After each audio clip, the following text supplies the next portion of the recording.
Hey everybody, Peter Zeihan here, coming to you with the most recent in our Ask Peter series.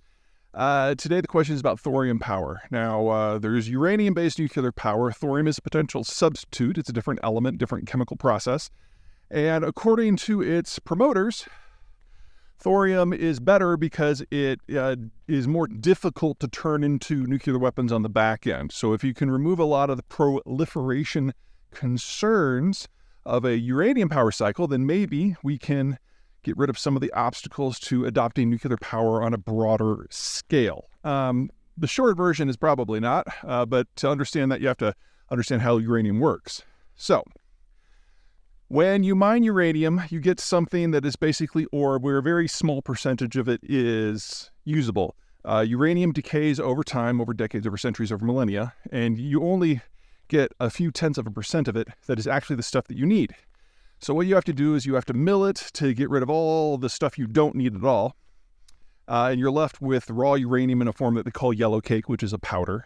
And then you complex that in a compound called uranium hexafluoride, which is solid at room temperature. So you then heat it up a lot and throw it into a gas centrifuge where you spin out the different isotopes. When nuclear material degrades, half-life, all that good stuff, it comes up with different atomic weights. And by putting it into a gas chamber and centrifuging it down, you can increase the cut of the part that is actually fissile that you can use to achieve an atomic reaction. And in the case of a civilian power system, you're after something between 3.5% and 5% roughly. Everyone has their own preferred mix, but that's usually the range. Now, once you have that kind of enriched fuel, you then compound it into a structure like a fuel rod, and then that goes into a nuclear power reactor where it goes through fission. The fission generates heat, the heat drives turbines, the turbines generate the electricity. That's grossly oversimplified. That's basically how it works. Okay. On the backside, when you have a spent fuel rod, what has happened is that the uranium that is the fissile component has changed. And now its waste material is plutonium. And people can take the plutonium from spent nuclear fuel rods and make plutonium-based nuclear weapons. Now, if you're going to do something with thorium, the problem is it doesn't make it too much better. Plutonium is still the byproduct. And while you don't generate as much plutonium from the use of thorium in your nuclear reactor as you do from uranium, you still get some. In addition, you need a different kind of reactor. The fuel rod fabrication system is different. The purification system is different. The nuclear power reactor system is different. So in exchange for doing a completely new fuel cycle and a completely new power cycle, you're only getting like a quarter less plutonium. Now, yes, it's in a slightly more complicated chemical mix. It does require a little bit different equipment, a little bit more skill in order to extract a thorium-based plutonium byproduct. But the people who are making nuclear weapons aren't doing it for economic reasons. And if you have a standard 1 gigawatt uranium-based nuclear power system, you're going to generate enough waste plutonium every year to make about 6 to 12 crude plutonium devices. You do this with thorium, you might only have enough for 4 to 10. It's a marginal difference, honestly. So it's an interesting technology. And for countries like India, who have a lot more thorium than they do uranium, it's probably worth exploring just for the power sake. But it's not going to solve anything on a non-proliferation issue. Neither is it a silver bullet that will solve the nuclear industry's problems. The big issues you have with the nuclear industry, in addition to proliferation, are you've got the spent waste you have to do something with. Now, in a uranium-based fuel cycle, you can recycle those rods, but doing so extracts the plutonium. And so now you've got plutonium sitting around in probably civilians' hands, which is one of the reasons why in the United States, we, for the most part, don't reprocess it. During the Cold War, it kind of worked because the military could take that plutonium away, but now the military has been slimming down its nuclear arsenal for decades. Demand just isn't there. There is no other use for plutonium, really. It's at least not in the volume that it produces this stuff. And so you're left with a waste disposition issue.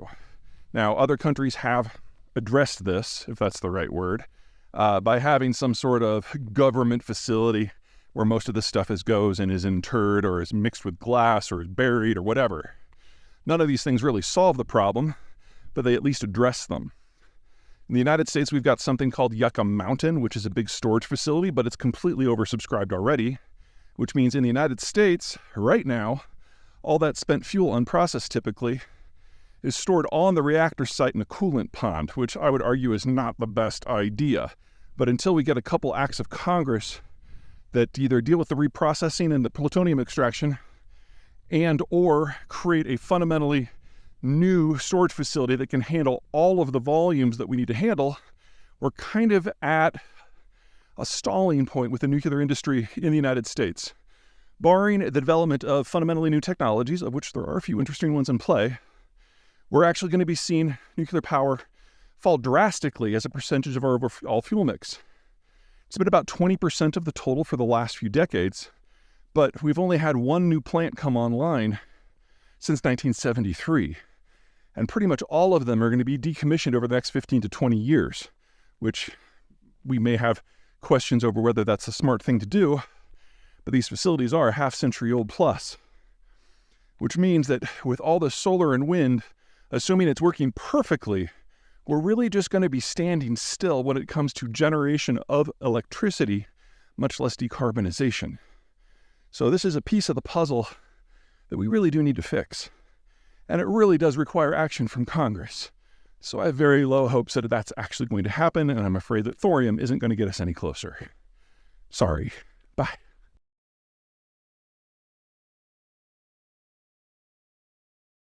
Everybody, Peter Zeihan here, coming to you from central Colorado, about 12,500 feet, just below a fairly sizable snowfield on a mountain I was climbing. I figured this moment was the best time I could think of to talk about the Arctic. A lot of you have written in and wondering if we're on the verge of a new era of exploration and exploitation and development.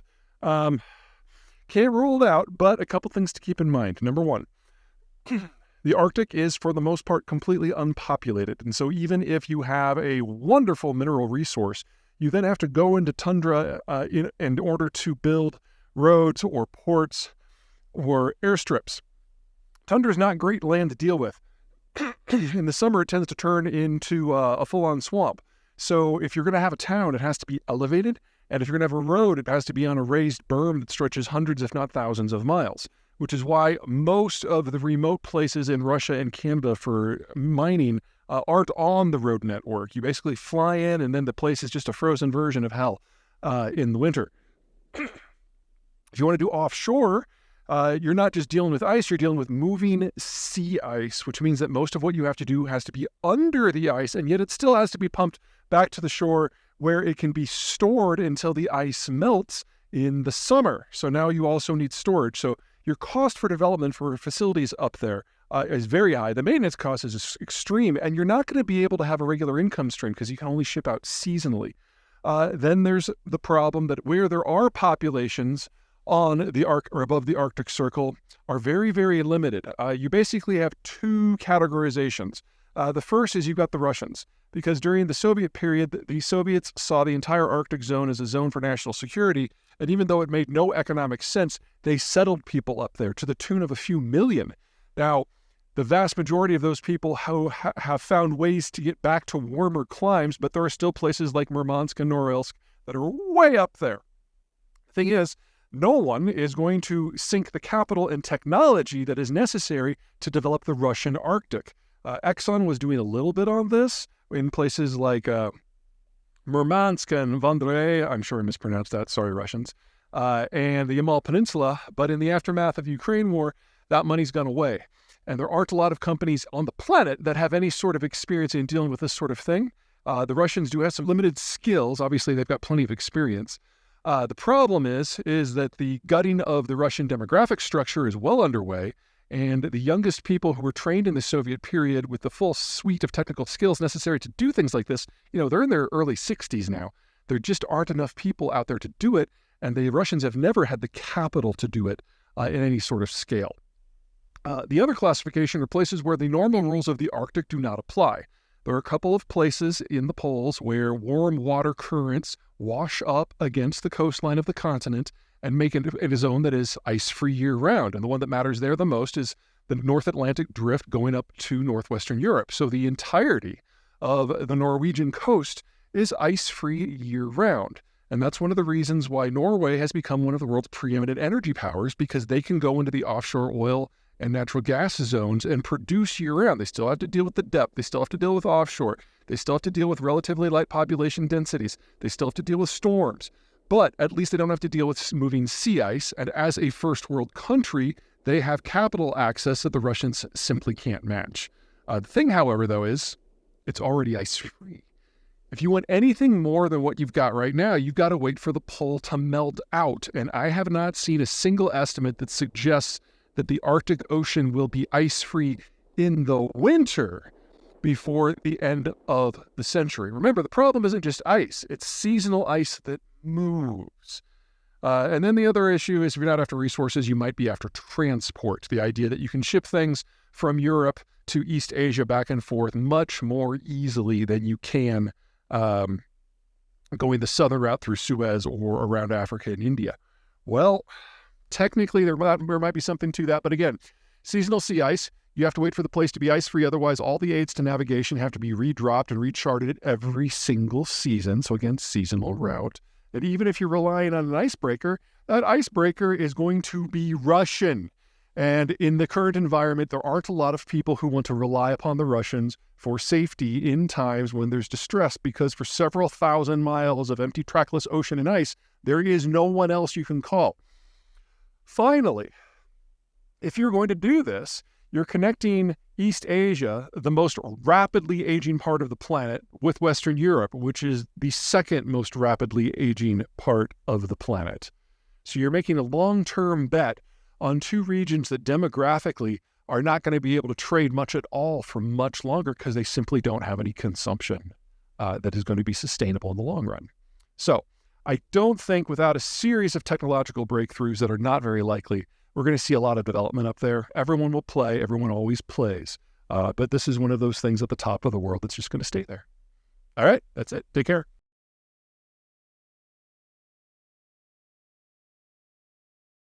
Hey everybody, Peter Zeihan here, coming to you from Chicago. I'm recording this on the 14th of November. You'll see it tomorrow on the 15th.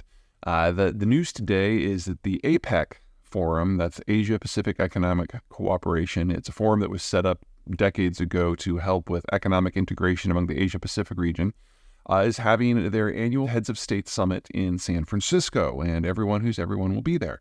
But as important that is, and whatever, the real issue is that there's going to be a bilateral standalone meeting between China's chairman, Xi Jinping, and America's President, Joe Biden. Now, there are any number of reasons why it would be a good idea to have a summit right now. There's big issues going on in trade and security. There's the Ukraine war. There's Gaza. There's energy. There's green transition. It goes on and on and on and on and on. I'd be very surprised if they actually meaningfully discuss any of those issues, because there's a much more base problem, and that is China. China's cult of personality that has gathered around Xi Jinping has now become so strict that information is not being exchanged in the country. And Xi has basically shot the messenger so many times that he has very little idea of what's going on in his own country or the wider world, whether that's power outages or remember that spy balloon. We now know that Xi wasn't even aware of it until after the entire issue was over. So we, the United States, has tried on multiple occasions to meet with some of the uppity-ups high up within the Chinese bureaucracy and state authority systems, and have discovered that really no one has reliable access to the chairman at all. So, for example, Secretary of State Blinken and Secretary of Defense Austin have both been to China to speak with their counterparts, only to discover that their foreign minister and their defense minister don't actually have access to the chairman. It hadn't for some time, and by the way, they both got fired shortly thereafter. So we're sending in the only gun that's bigger than SecDef and SecState, and that is the president himself. So Xi and Biden will be meeting the day you see this, the 15th, and I'm not expecting meaningful policy addressings. We're just trying to find out if the guy has lost his mind at this point. Once you turn 60, things start to go a little sideways, and Xi is now 70. And since no one, except for, say, Vladimir Putin, has had meaningful access to Xi in years, This will be the first chance for the United States to judge whether the guy on the other side of the table still has his faculties about him. And luckily, the person who's going to be judging whether or not the Chinese leader has failed because of age is Joe Biden. So, he knows what to look for.